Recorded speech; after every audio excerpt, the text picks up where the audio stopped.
ಆತ್ಮೀಯ ಶಿಕ್ಷಕ ಬಂಧುಗಳೇ, ನಾವು ಇವತ್ತೊಂದು ದಿವಸ ಮಧ್ಯಾಹ್ನ ಬಿಸಿಯೂಟ ಯೋಜನೆಯ ಮಾಹಿತಿಯನ್ನು SITS ವೆಬ್ಸೈಟ್ದಲ್ಲಿ ಗಣಕೀಕರಣ ಮಾಡುವುದು ಹೇಗೆ ಅಂತಕ್ಕಂಥದ್ದನ್ನು ನಾವು ನಿಮ್ಮ ಜೊತೆ ಚರ್ಚೆ ಮಾಡೋಣ. ನನಗೆ ಹೇಗಂತ ನಿಮಗೆ ವಿಧಾನವನ್ನು ಹೇಳ್ಕೊಡುವಂಥ ಪ್ರಯತ್ನವನ್ನು ಮಾಡ್ತಾಯಿದ್ದೀನಿ. ಯಾರಾದರೂ ನನ್ನ ದೇವ್ ಸರ್ ಎಜುಕೇಷನ್ ಚಾನಲ್ಗೆ ಸಬ್ಸ್ಕ್ರೈಬ್ ಆಗಿಲ್ಲ ಅಂದರೆ ದಯಮಾಡಿ ಸಬ್ಸ್ಕ್ರೈಬ್ ಆಗಿ ತಮ್ಮ ಎಲ್ಲ ಸಮಸ್ಯೆಗಳನ್ನು ಕಮೆಂಟ್ ಬಾಕ್ಸ್ನಲ್ಲಿ ಹಾಕಬೇಕಂತ ವಿನಂತಿ ಮಾಡ್ಕೊತಾ, ಈಗ ನೇರವಾಗಿ ನಾನು ಕ್ರೋಮ್ದು ಹೋಗಿ ಒಂದು ನಮ್ಮ ಸ್ಕೂಲಿನ ವೆಬ್ಸೈಟನ್ನು ಓಪನ್ ಮಾಡ್ಕೊಂಡು SITS ವೆಬ್ಸೈಟನ್ನು ಅದರಲ್ಲಿ ಸ್ಕೂಲನ್ನೆಲ್ಲ ಈಗಾಗಲೇ ವೆಬ್ಸೈಟ್ ಲಾಗಿನ್ ಇದ್ದರೆ ತೊಂದರೆ ಇಲ್ಲ. ಯಾರು ಹೊಸದಾಗಿ ಆಗ್ತಿದ್ದರೆ ಅವ್ರಿಗೆ ಸ್ವಲ್ಪ ಇದರಲ್ಲಿ ಕಲ್ಕೋಬೇಕಂತ ಅನಿಸುತ್ತೆ ಅಂತಕ್ಕಂಥ ಮಾತು. ಇದರಲ್ಲಿ ಲಾಗಿನ್ ಪೇಜ್ಗೆ ಹೋಗ್ತೇನೆ. ಈ ಲಾಗಿನ್ ಪೇಜ್ ಹೋಗಿದ್ದ ಮುಂಚೆ ನೀವು ಭಾಳ ಮುಖ್ಯವಾಗಿ ಗಮನಿಸಬೇಕು, ನಿಮ್ಮ ಲೆಫ್ಟ್ ಸೈಡಲ್ಲಿ ಒಂದು click for the mid day meal activity ಅಂತಿದೆ. ಇಲ್ಲಿದೆ ಇಲ್ಲ, ಇದು ಮಿಡ್ ಡೇ ಮೀಲ್ ಆ್ಯಕ್ಟಿವಿಟಿ ಅಂತಿದೆ. ಅಥವಾ ಇಲ್ಲಿ ಆದರೂ ಹೋಗ್ಬೋದು, ಇಲ್ಲವೇ ನಾವು ಭಾಳ ಮುಖ್ಯವಾಗಿ ಈಗ ಲಾಗಿನ್ ಆದಮೇಲೆ ಇದು ಒಳಗೆ ಕೂಡ ಇರುತ್ತೆ, ನಿಮಗೆ ತೋರಿಸ್ತೀನಿ ಎಲ್ಲಿದೆ ಅಂತ. ನೀವು ಇಲ್ಲಿ ಕೂಡ ಹೋಗಿ ಏನು ಮಾಡ್ಬೋದು, ನಿಮ್ಮ ಮಾಹಿತಿಯನ್ನು ಅಪ್ಡೇಟನ್ನು ಮಾಡ್ಬೋದು ಅಂತಕ್ಕಂಥದ್ದನ್ನು ನಾನು ಗಮನಕ್ಕೆ ಬಯಸ್ತಾ ಇದ್ದೀನಿ. ಒಂದು ಬಹಳ ಮುಖ್ಯವಾಗಿ ಈಗ ಲಾಗಿನ್ ಪೇಜ್ಗೆ ಲಾಗಿನ್ ಆಗ್ತಾ ಇದ್ದೀನಿ. ಲಾಗಿನ್ದಲ್ಲಿ 22894 ಓಕೆ, ಲಾಗಿನ್ ಆಯಿತು. ಈ ಲಾಗಿನ್ ಪೇಜ್ನಲ್ಲಿ ಇಲ್ಲಿ ಬಲಭಾಗದಲ್ಲಿ ನಿಮಗೆ ಒಂದು ಅದಕ್ಕೆ ಕೂಡ ಆಪ್ಷನ್ ಇದೆ. ಈ ಆಪ್ಷನ್ನಲ್ಲಿ ಕೂಡ ಏನು ಮಾಡ್ಬೋದು, ನೀವು ಅದರಲ್ಲಿ ಲಾಗಿನ್ ಆಗಿ ವೆಬ್ಸೈಟನ್ನು ಆಕ್ಸೆಸ್ ಮಾಡ್ಬೋದು. ಓಕೆ, ನಾನೀಗ ಅಲ್ಲಿ ಕ್ಲಿಕ್ ಮಾಡ್ತಾ ಇದ್ದೀನಿ. ಇದು ಮಧ್ಯಾಹ್ನ ಬಿಸಿಯೂಟ ಯೋಜನೆಯ ಒಂದು ಡ್ಯಾಶ್ಬೋರ್ಡ್ ಅಂತಕ್ಕಂಥದ್ದನ್ನು ಇಲ್ಲಿ ಬಹಳ ಮುಖ್ಯವಾಗಿ ಮಧ್ಯಾಹ್ನ ಬಿಸಿಯೂಟ ಯೋಜನೆಗೆ ಸಂಬಂಧಪಟ್ಟಂತೆ ಡ್ಯಾಶ್ಬೋರ್ಡ್ ಇದೆ. ಡ್ಯಾಶ್ಬೋರ್ಡಲ್ಲಿ ಆ್ಯಕ್ಟಿವಿಟಿ ಏನು ನಡೆದಿದೆ ಅಂತಕ್ಕಂಥದ್ದು ನೋಡಿರಿ. ಟೋಟಲ್ ಸ್ಕೂಲ್ಸ್ ಇದೆ, ಟೋಟಲ್ ಎನ್ರೋಲ್ಮೆಂಟ್ ಅಂತಿದೆ, ಆಮೇಲೆ ಇದರಲ್ಲಿ ಸ್ಟೂಡೆಂಟ್ ಅಟೆಂಡೆನ್ಸು, ಇವೆಲ್ಲ ಮಾಹಿತಿಯನ್ನು ಟೋಟಲ್ ಮಿಲ್ಕ್ ರಿಸೀವ್ಡು, ಆಮೇಲೆ ಪ್ರತಿಯೊಂದನ್ನು ನಾವು ಮಧ್ಯಾಹ್ನ ಬಿಸಿಯೂಟಕ್ಕೆ ಸಂಬಂಧಪಟ್ಟಂತೆ ಮಾಹಿತಿಯನ್ನು ಹಾಕ್ಬೋದು. ಇದು 2 ಆಪ್ಷನಲ್ಲಿರುತ್ತೆ. ಇದು ಮೊಬೈಲಲ್ಲಿ ಇದೇ ಥರನೇ ಮೂವ್ ಆಗುತ್ತೆ ಅಂತಕ್ಕಂಥದ್ದು ತಮ್ಮ ಗಮನದಾಗಿರಲಿ. ಈಗ ಇದರಲ್ಲಿ ಮುಖ್ಯವಾದಂಥ ಏನೇನು ಅಂಶಗಳನ್ನು ನಾವು ಅಪ್ಡೇಟ್ ಮಾಡಬೇಕಾಗುತ್ತೆ ಅಂತಕ್ಕಂಥದ್ದನ್ನು ಸ್ವಲ್ಪ ಗಮನ ಹರಿಸೋಣ. ಇಲ್ಲಿ ಡ್ಯಾಶ್ಬೋರ್ಡಲ್ಲಿ ನೀವು ಸ್ವಲ್ಪ ಕ್ಲಿಕ್ ಮಾಡಿಬಿಟ್ರೆ ಡ್ಯಾಶ್ಬೋರ್ಡಲ್ಲಿ ಮಿಡ್ ಡೇ ಮೀಲ್ ಸಬ್ಸ್ಕ್ರಿಪ್ಷನ್ ಅಂತಿದೆ. ಆಮೇಲೆ ಇದು ಮಿಡ್ ಡೇ ಮೀಲ್ ರಿಪೋರ್ಟ್ಸ್ ಅಂತ ಇದೆ. ಅದರಲ್ಲಿ ಮಿಡ್ ಡೇ ಮೀಲ್ ರಿಪೋರ್ಟ್ಸ್ಗೆ ಸಂಬಂಧಪಟ್ಟಂತೆ ನಾವು ಸ್ಟೂಡೆಂಟ್ ರಿಪೋರ್ಟ್ಸನ್ನು, ಹೌದಾ, ಅದ್ರ ಜೊತೆಗೆ ಮಾನಿಟರಿಂಗ್ ಯಾವ ಥರ ಇದೆ, ಸ್ಟ್ಯಾಟಿಸ್ಟಿಕ್ಸ್ ಆಗಿದೆ ಅಂತಕ್ಕಂಥದ್ದನ್ನು ಅದರ ಕೆಳಗೆ ಬಂದಂತೆ ನೀವು ಕೆಳಗಡೆ ಗಮನಿಸ್ಬೋದು.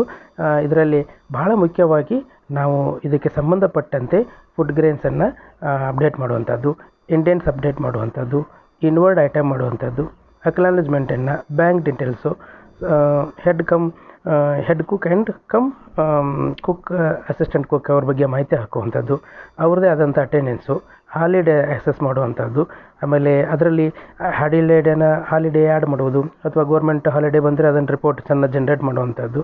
ಅದರ ಜೊತೆಯಾಗಿ ಕನ್ಸಂಪ್ಷನ್ ರಿಪೋರ್ಟು, ಯುಟಿಲಿಟಿ ರಿಪೋರ್ಟನ್ನು ನಾವಿಲ್ಲಿ ಭಾಳ ಚೆಂದಾಗಿ ರಿವ್ಯೂ ಮಾಡ್ಬೋದು. ಅದರ ಜೊತೆಯಾಗಿ ಇನ್ನೂ ಕೆಳಗೆ ಹೋದಂತೆ ನಿಮಗೆ ಫೋಟೋ ಗ್ಯಾಲರಿ ಸಿಗುತ್ತೆ. ಐಟಮ್ಸ್ ಡೀಟೇಲ್ಸನ್ನು ಕೂಡ ನಾವು ಇಲ್ಲಿ ಅಪ್ಡೇಟ್ ಮಾಡಬೇಕಾಗುತ್ತೆ.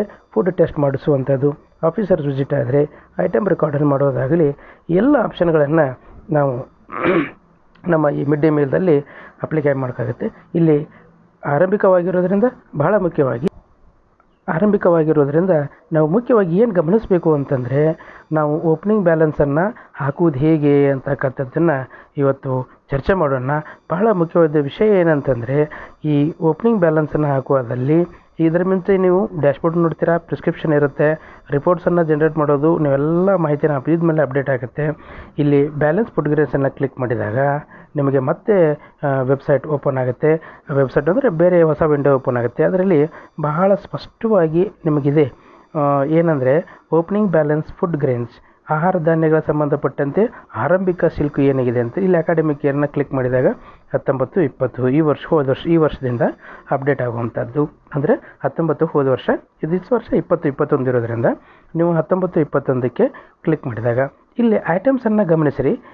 ಇಲ್ಲಿ ಐಟಮ್ಸನ್ನು ಗಮನಿಸಿದಾಗ ನೀವು ಇದರಲ್ಲಿ ಸುಮಾರು ವೆಜಿಟೇಬಲ್ಸ್, ಹೌದಾ, ನೀವು ಇದರ ಸಂಬಂಧಪಟ್ಟಂತೆ ವೆಜಿಟೇಬಲ್ಸು, ಆಮೇಲೆ ಸಾಲ್ಟು, ವೀಟು, ಎಡಿಬಲ್ಸ್, ಶುಗರು, ದಾಲು, ಫ್ಯೂಯಲ್ಲು, ಮಿಲ್ಕ್ ಪೌಡ್ರ್, ಹೀಗೆ ಇದರಲ್ಲಿರ್ತಕ್ಕಂಥ ಎಲ್ಲ ಐಟಮ್ಸ್ಗಳನ್ನು ಪ್ರತಿಯೊಂದರ ಮಾಹಿತಿಯನ್ನು ನಿಖರವಾಗಿ ಮಾಹಿತಿಯನ್ನು ಹಾಕಬೇಕಾಗುತ್ತೆ.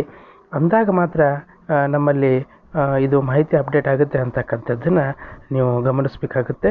ಈ ಜೊತೆಗೆ ಇಲ್ಲಿ ಮಾಹಿತಿ ಹಾಕುವಾಗ ಈಗ ಸರ್ಚ್ ಕೊಟ್ಟರೆ ನಿಮಗೇನೂ ಬಾಕ್ಸ್ ಇಲ್ಲ. ವೆಜಿಟೇಬಲ್ಸ್ ಒಂದು 5 kg ಹಾಕಿದ್ದೇವೆ, ಅಥವಾ ಇದನ್ನು ಈಗ ನೆಕ್ಸ್ಟ್ ಒಂದು ಎಕ್ಸಾಂಪಲ್ ಹೇಳಿಬಿಡ್ತೇನೆ ನಿಮಗೆ. ಈಗ ವೆಜಿಟೇಬಲ್ಸ್ ಇವತ್ತಿಂದ ಇಷ್ಟ ಆಗಿದೆ, ನೀವು ಡೇ ಬೈ ಡೇ ಇದನ್ನು ಅಪ್ಡೇಟ್ ಮಾಡೋದ್ರಿಂದ ರೈಸು ಆರಂಭಿಕ ಎಷ್ಟಿದೆ ಅಂತಕ್ಕಂಥದ್ದನ್ನು ನಾವಿಲ್ಲಿ ಹಾಕಬೇಕಾದ್ರೆ ನೀವು ರೈಸ್ ಸರ್ಚ್ ಕೊಟ್ಟರೆ ಅಲ್ಲಿ ಆ್ಯಪ್ ಟೈಮು ತೋರಿಸೋದಿಲ್ಲ.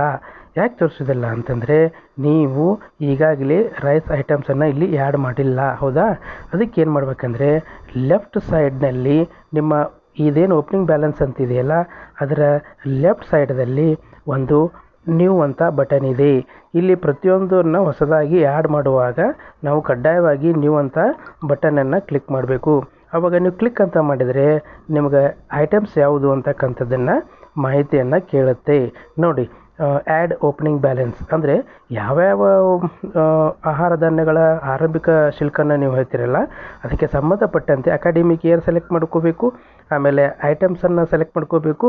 ಈಗ ನಾನು ರೈಸ್ ಹಾಕ್ತಾ ಇದ್ದೀನಿ, ಅದಕ್ಕೆ ಸಂಬಂಧಪಟ್ಟಂತೆ ಎಷ್ಟು ಕ್ವಾಂಟಿಟಿ ಅಂತಕ್ಕಂಥದ್ದನ್ನು ನೀವು ಕಡ್ಡಾಯವಾಗಿ ಒಂದು ನಂಬರನ್ನೇ ಹಾಕಬೇಕು. ಉದಾಹರಣೆ ಇಲ್ಲಿ ಯೂನಿಟ್ ಅಂತಿದೆ, ಇಲ್ಲಿ ಬಹಳ ಮುಖ್ಯವಾಗಿ ನೀವು ಗಮನಿಸಬೇಕಾಗಿದ್ದೇನಂತಂದರೆ ಯೂನಿಟ್ ಅಂತಿದೆ.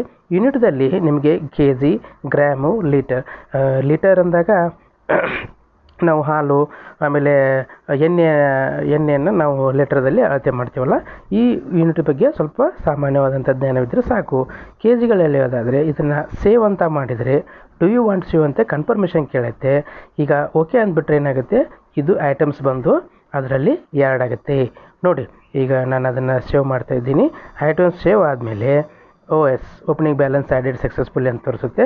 ಆವಾಗ ಈಗ ಆಕಸ್ಮಿಕವಾಗಿ ಕೆಲಸ ಮಾಡ್ತಾ ಏನೋ ಒಂದು ನೀವು ಅದನ್ನು ಮಾಹಿತಿಯನ್ನು ನಿಮ್ಮಿಂದ ತಪ್ಪಾಗಿದ್ದರೆ ಅದನ್ನು ಎಡಿಟ್ ಕೂಡ ಮಾಡಲಿಕ್ಕೆ ಅವಕಾಶ ಇದೆ.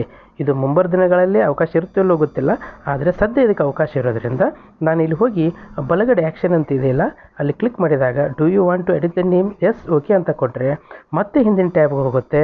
ಆವಾಗ ನೀವೇನು ಮಾಡ್ಬೋದು, ಕ್ವಾಂಟಿಟಿಯನ್ನು ಅಪ್ಡೇಟನ್ನು ಮಾಡ್ಬೋದು.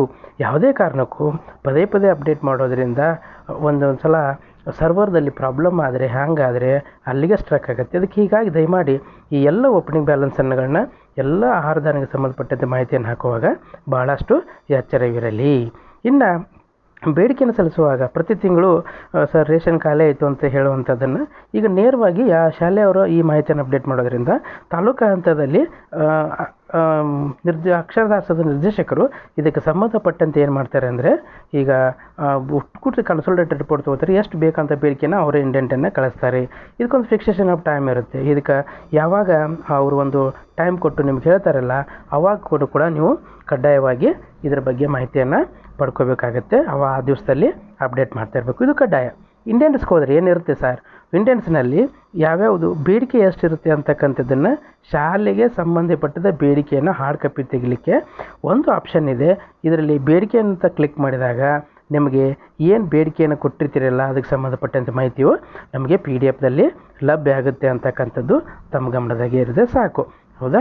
ಇದು ಇಂಟೆಂಟ್ ಸಂಬಂಧಪಟ್ಟಂತೆ ಯಾವುದು ಬೇಡಿಕೆಯನ್ನು ನೀವು ಅಂತಿದ್ರೆ ಯಾವುದಾದ್ರೂ ಆವಾಗಲೇ ಒಂದು ಹೇಳಿದೆ, ಇಲ್ಲಿ ಯಾವುದಾದ್ರೂ ಐಟಮ್ ನಿಮಗೆ ಕೆಳಗೆ ಸರ್ಚ್ ಹಾಕಿದಾಗ ಬರಲಿಲ್ಲ ಅಂದರೆ ನೀವು ಒಂದು ಬಟನನ್ನು ಮಾಡಿ ಆ ಪರ್ಟಿಕ್ಯುಲರ್ ಐಟಮನ್ನು ಅದರಲ್ಲಿ ಆ್ಯಡ್ ಮಾಡಬೇಕಾಗತ್ತೆ.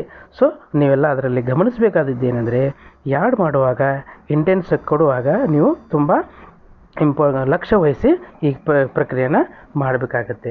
ಇನ್ನು ಮುಂದಿನದಾಗಿ ಇನ್ವರ್ಡ್ ಐಟಮ್ಸ್ ಅಂತಿದೆ. ಇನ್ವರ್ಡ್ ಐಟಮ್ಸ್ ಅಂದರೆ ಈಗಾಗಲೇ ಸರಬರಾಜಾಗಿದೆ, ಇಲಾಖೆಯಿಂದ ನಿಮಗೆ ಮಾಹಿತಿ ಬಂದಿದೆ, ಇವತ್ತು ರೇಷನ್ ಗಾಡಿ ಬಂದಿದೆ ಅಥವಾ ನಿಮ್ಗೆ ಆಹಾರ ಧಾನ್ಯ ಸರಬರಾಜು ಆಗಿದೆ ಅಂತಂದಾಗ ಇದರಲ್ಲಿ ನಾವು ಮತ್ತೆ ಏನು ಮಾಡಬೇಕಾಗತ್ತೆ ಅಂದರೆ ನೀವು ಶಾಲೆ ಮಾಹಿತಿ ಇರುತ್ತೆ, ಅಕಾಡೆಮಿಕ್ ಇಯರು ಇದು ಇರುತ್ತೆ, ಇನ್ನು ಪಿಕಪ್ ಡೇಟ್ ಯಾವಾಗ ತೊಗೊಂಡ್ರಿ, ಯಾವಾಗಿಂದ ಯಾವಾಗ ಮಾಹಿತಿಯನ್ನು ತೊಗೊಂಡ್ರೆ ಧಾನ್ಯ ಬಂತು ಅಂತಕ್ಕಂಥದ್ದನ್ನು ಇಲ್ಲಿ ಕ್ಯಾಲೆಂಡರ್ ಹಾಕಲಿಕ್ಕೆ ಅವಕಾಶ ಇದೆ, ಹೌದಾ? ಅಲ್ಲಿ ಕ್ಲಿಕ್ ಮಾಡಿದ ಮೇಲೆ ಕ್ಯಾಲೆಂಡರ್ ತಾನೇ ಓಪನ್ ಆಗುತ್ತೆ. ಎಲ್ಲಿಂದ ಎಲ್ಲಿವರೆಗೆ ಅಂತಕ್ಕಂಥದ್ದನ್ನು ನಾವು ಈ ಥರ ಅದನ್ನು ಸಬ್ಮಿಟ್ ಮಾಡಿದಾಗ ಅದೇನಾಗುತ್ತೆ ನಮಗೆ ಇಂಡೆಂಟ್ಸನ್ನು ತೋರಿಸುತ್ತೆ. ಇಲ್ಲಿಲ್ಲ ಅಂತಂದರೆ ನಿಮಗೆ ಮತ್ತೆ ಸೇಮ್ ಪ್ರೊಸೀಜರ್ ಹೇಳ್ತಾ ಇದ್ದೀನಿ. ಏನೂ ನಿಮಗಿಲ್ಲ ಅಂತಂದರೆ ಮತ್ತೆ ನೀವು ಇಂಡೆಂಟ್ ಕಳಿಸುವಾಗೂ ಕೂಡ ಏನು ಮಾಡಬೇಕಾಗತ್ತೆ, ಈ ಆಪ್ಷನನ್ನು ನೀವು ಅಂತಕ್ಕಂಥದ್ದನ್ನು ಆ್ಯಡ್ ಮಾಡಬೇಕಾಗತ್ತೆ. ನಮಗೆ ಈ ತಿಂಗಳು ಬೇಳೆ ಬೇಕು, ಅದು ಹೊಸದಾಗಿ ನಮಗೆ ಎಣ್ಣೆ ಬೇಕಾಗಿದೆ, ಈ ಥರ ಮಾಹಿತಿಯನ್ನು ನೀವು ಅನ್ನೋ ಬಟನ್ ಮುಖಾಂತರ ಆ್ಯಡ್ ಮಾಡೋದ್ರಿಂದ ಅದರಲ್ಲಿ ನಾವು ಸಾಕಷ್ಟು ಮಾಹಿತಿಯನ್ನು ಪಡ್ಕೋಬಹುದು. ಹೀಗಾಗಿ ಇದರ ಬಗ್ಗೆ ಗಮನ ಇರಲಿ. ಇನ್ನು item acknowledgement bank account details ಹೋಯಿತು. ಇದನ್ನು ನೆಕ್ಸ್ಟ್ ಆಮೇಲೆ ಚರ್ಚೆ ಮಾಡೋಣ. ಇದಕ್ಕೆ ಮುಖ್ಯವಾಗಿ ಐಟಮ್ ಅಕ್ನಾಲಜ್ಮೆಂಟ್ ಈಗಾಗಲೇ ನಿಮಗೆ ಮಾಹಿತಿ ಸರಬರಾಜಾಗಿದೆ, ಇಂಟೆಂಟ್ ಪ್ರಕಾರನೇ ಸರಬರಾಜಿದೆ ಅಂತ ಅಂದ್ಕೊಳ್ರಿ. ಅವಾಗ ಈಗ ಸಂಬಂಧಪಟ್ಟಂತೆ ಏನು ಇಳಿತಲ್ಲ ನಿಮಗೆ ಮುಗಿತಾ ಸ್ಟೇಟಸ್ಸು, ಇನ್ನೂ ಬಂದಿಲ್ವಾ ರೇಷನ್ನು, ರಿಸೀವ್ಡ್ ಅಂತ ತೋರಿಸಿದರೆ ಕಂಪಲ್ಸರಿಯಾಗಿ ರಿಸೀವ್ಡ್ ಅಂತ ಕ್ಲಿಕ್ ಮಾಡಿದಾಗ ನಿಮ್ಮ ವೆಬ್ಸೈಟ್ನಲ್ಲಿ ಸರ್ಚ್ ಕೊಟ್ಟರೆ ಏನೇನು ರಿಸೀವ್ಡ್ ಆಗಿದೆ ಅಂತಕ್ಕಂಥದ್ದು ಕಂಪ್ಲೀಟ್ ಆಗಿದ್ದರಲ್ಲಿ ಡಿಸ್ಪ್ಲೇ ಆಗುತ್ತೆ. ಒಂದು ವೇಳೆ ಇದರಲ್ಲಿ ನೀವು ಕಳಿಸಿದ ತಕ್ಷಣವೇ ಇನ್ನೂ ಬಂದಿಲ್ಲ ಅಂದರೆ ನಾಟ್ ರಿಸೀವ್ಡ್ ಅಂತ ತೋರಿಸಿದರೆ ಇವರಿಗೆ ರೇಷನ್ ತಲುಪಿಲ್ಲ ಅನ್ನೋದು ಮಾಹಿತಿಯನ್ನು ತಾಲೂಕು ಹಂತದಲ್ಲಿ ಅದಕ್ಕೆ ಅಕ್ಕಚರ ಸಹಾಯಕ ನಿರ್ದೇಶಕರು ಕ್ರಮ ಕೈಗೊಳ್ತಾರೆ. ಇದು ಭಾಳ ಇಂಪಾರ್ಟೆಂಟ್ ಆಗಿರ್ತಕ್ಕಂಥದ್ದು. ಹೀಗೆ ನೆಕ್ಸ್ಟು ಬ್ಯಾಂಕ್ ಡೀಟೇಲ್ಸ್ ಅಂತಿದೆ. ಬ್ಯಾಂಕ್ ಡೀಟೇಲ್ಸ್ ಯಾರ್ದು? ನಿಮ್ಮ ಶಾಲೆಯ MDM ಬ್ಯಾಂಕ್ ಡೀಟೇಲ್ಸನ್ನು ನಾವು ಈಗಾಗಲೇ ಶಾಲೆಯಲ್ಲಿ ಅಪ್ಡೇಟ್ ಮಾಡ್ತಾರೆ. ಒಂದು ವೇಳೆ ಇರದೇ ಇದ್ದಂದರೆ ಅದಕ್ಕೆ ಮತ್ತೆ ನಾವು ನಿಮ್ಗೆ ಗೊತ್ತಾ ಇದ್ದೀನಿ, ಎಲ್ಲ ಸಾಮಾನ್ಯ ಮಾಹಿತಿಯೊಂದಿಗೆ ಬ್ಯಾಂಕ್ ಡೀಟೇಲ್ಸನ್ನು ಆ್ಯಡ್ ಮಾಡಬೇಕಾದಾಗ ಮತ್ತೆ ನ್ಯೂ ಬಟನನ್ನು ಕ್ಲಿಕ್ ಮಾಡಿ, ಇಲ್ಲಿ ಎಡಗಡೆ ಸಾಲಿರ್ತಕ್ಕಂಥ ನ್ಯೂ ಬಟನ್ನ ಕ್ಲಿಕ್ ಮಾಡಿ, ಮತ್ತೆ ನೀವು ಕ್ಲಿಕ್ ಮಾಡಿದಾಗ ನಿಮಗೆ ಹೊಸ ಬ್ಯಾಂಕ್ ಡೀಟೇಲ್ಸನ್ನು ಅಪ್ಡೇಷನ್ನ ಕೇಳುತ್ತೆ. ಯಾವ ಬ್ಯಾಂಕು, ಸೆಲೆಕ್ಟ್